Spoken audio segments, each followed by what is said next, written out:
क्या चमक रहा है चले। चलिए, ये आपका जो है एक स्क्वायर सर्किट है जिसमें हमें पॉइंट ए से लेकर के बी तक का इक्विवेलेंट रेजिस्टेंस निकालना है। क्या सर?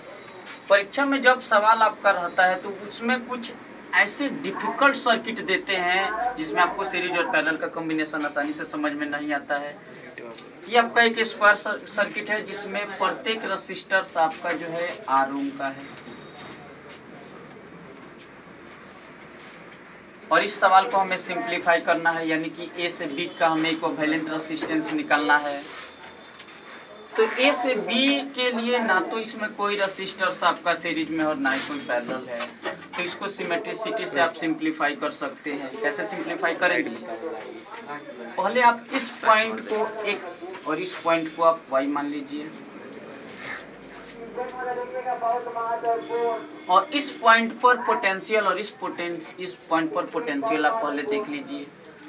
तो इसका रेजिस्टेंस R, ये रेजिस्टेंस जिसका रेजिस्टेंस R है और इसका रेजिस्टेंस R है। अगर इससे सेम करंट फ्लो हो तो सेम करंट फ्लो होने पर सेम रेजिस्टेंस से अगर करंट जाए तो पोटेंशियल भी आपका सेम हो जाएगा। जैसे ये रेजिस्टर सब मान लीजिए कि 2 ओम हो और इससे करंट जारी हो कितना, जैसे V होता है I × R। इसका अगर इसमें सपोज दैट मान लीजिए कि 1 एम्पियर करंट जा रही हो और इसका रेजिस्टेंस हो 2, तो इस पॉइंट पर जो है आपका जो है पोटेंशियल हो जाएगा 2 वोल्ट। 1 एम्पियर का करंट फ्लो हो रहा है 2 ओम के रेजिस्टर से, तो पोटेंशियल हो जाएगा। क्लियरली ये भी रेजिस्टेंस आपका इतना ही ओम का है और सेम करंट फ्लो इससे भी होगा, आई करंट इसमें। तो इसका पोटेंशियल अगर निकालते हैं, अगर ये हो गया x का, अगर y का पोटेंशियल निकालते हैं तो यहाँ पर भी पोटेंशियल आपका हो जाएगा 1। करंट इसमें भी सेम जा रहा है और इसका रेजिस्टेंस भी सेम है, तो इसका पोटेंशियल भी हो जाएगा 2 वोल्ट। यानी कि x और y सेम करंट जा रहा है सेम रेजिस्टर से, तो x और y क्या होगा, सेम पोटेंशियल पर होगा। और हम जानते हैं कि सेम पोटेंशियल को आसानी से आप मिला सकते हो या फिर उसको हटा सकते हैं। तीसरा चीज कि सेम पोटेंशियल से कोई करंट होकर के नहीं जाता है। आपने भी टेस्ट ऑन ब्रिज में पढ़ा होगा कि P/Q = R/S, यानी मीटर जब आपका बैलेंस हो जाता है, बैलेंस कब होगा, जब ये दोनों आपका सेम पोटेंशियल पर होगा। मीटर जब आपका ब्रिज आपका जब बैलेंस हो जाता है तो गैल्वेनोमीटर, यहाँ पर गैल्वेनोमीटर लगा रहता है जिसका डिफ्लेक्शन 0 हो जाता है। तो सेम पोटेंशियल होने से डिफ्लेक्शन गैल्वेनोमीटर का 0 हो जाता है। इसका अर्थ ये हुआ कि इस रेजिस्टर से कोई करंट फ्लो नहीं होगा। अब इस रेजिस्टर से अगर करंट फ्लो नहीं होता है तो सर्किट में इस रेजिस्टर का कोई योगदान नहीं होगा। इसको हम पहले बाहर निकाल देंगे, तो इस रेजिस्टर का कोई अस्तित्व नहीं रहेगा। क्लियरली ए से बी पॉइंट के लिए ये रेजिस्टर्स और ये रेजिस्टर, अब इस रेजिस्टर्स को आप गायब कर दीजिए, इसका कोई अब मतलब नहीं है। सेम पोटेंशियल से कोई करंट फ्लो नहीं होगा, तो सेम पोटेंशियल कोई करंट फ्लो नहीं होगा, रेजिस्टर्स को आप गायब कर दीजिए। अब ये और ये रेजिस्टर्स दोनों जो है मिलकर के एक रेजिस्टर्स हो जाएगा 2 ओम का 2R। यह रेजिस्टर्स और यह रेजिस्टर्स दोनों मिलकर के हो जाएगा एक रेजिस्टर्स 2R। और A और B के बीच ये दोनों रेजिस्टर्स एक दूसरे के पैरेलल हो जाएंगे। पैरेलल का formula 1/Rp = 1/R1 + 1/R2। 1/Rp = 1/R1 का वैल्यू 2R प्लस 1/R2 का वैल्यू 2R। एलसीएम लेंगे 2R 1 1 2 2 से 2 कैंसिल होगा। 1/Rp = 1/R। Clearly Rp = R हो जाएगा।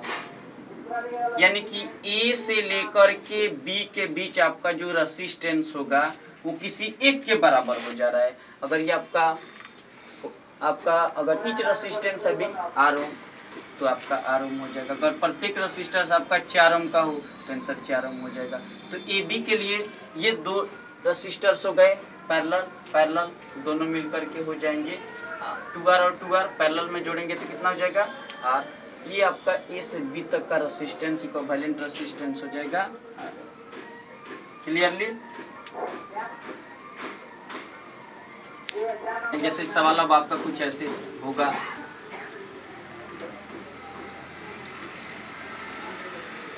एक्स और ये वाई आपके जो है सेम पोटेंशियल पर पते नहीं चलेगा, तो आपको सवाल कुछ ऐसा रहेगा आपका, ये आर, ये भी आर, ये 2R और ये होगा 2R। इस सवाल को कैसे बनाएंगे? अब आप देख सकते हैं कि यहाँ पर एक्स और वाई का सेम पोटेंशियल तो होगा नहीं, आप इस रेसिस्टर्स को गायब कर नहीं सकते हैं, तो ए और बी का रेसिस्टेंस अब कैसे निकालेंगे? पहले केस में प्रत्येक रेसिस्टर आपका सेम था, बैलेंस था, एक्स वाई का पोटेंशियल सेम था, हमने इस रेसिस्टर्स को गायब कर दिया। परंतु इस केस में आप रेसिस्टर्स को कैसे आप निकालेंगे, इस रेसिस्टर्स में इक्विवेलेंट रेसिस्टेंस कैसे निकालेंगे? तो इसका हम इजी आपको ट्रिक बता देते हैं कि ए बी के लिए अगर आपको रेसिस्टेंस निकालना होगा तो आर ए बी के लिए आप रेसिस्टेंस के लिए ये फॉर्मूला यूज कर सकते हैं, 3n+1/n+3। इस फॉर्मूले से आप इस सर्किट को आसानी से सिंप्लीफाई कर सकते हैं। R A B is equal to, ऐसा तब आप ये फॉर्मूला, ये ट्रिक आप तब लगाएंगे जब ये रेसिस्टर्स और यह रेसिस्टर्स आपका जो है सेम हो, ये 2 ओम और ये 2 ओम, और ये रेसिस्टर्स आपका जो है आर एम। तो यहाँ पर आप क्या समझेंगे, n का वैल्यू 3, n का वैल्यू ये होगा आपका, n का वैल्यू हो जाएगा 2 + 1,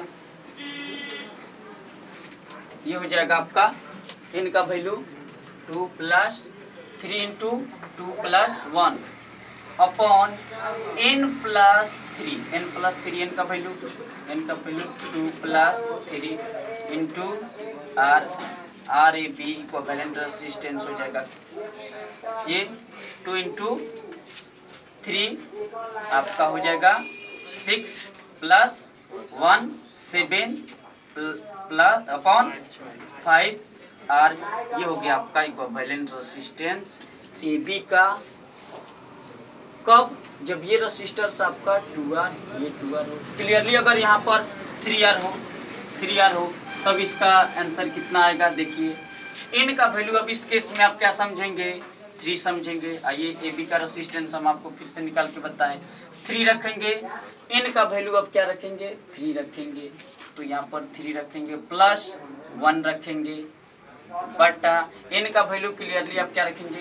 3 + 3 इंटू, तो आर ए बी अब इक्विवेलेंट रेसिस्टेंस जो होगा वो जाएगा 3 × 3 9 + 1 10 6 आर, इसको क्लियरली आप कटा भी सकते हैं, तो ये हो जाएगा आपका 2 से कटाएंगे तो 5R/3।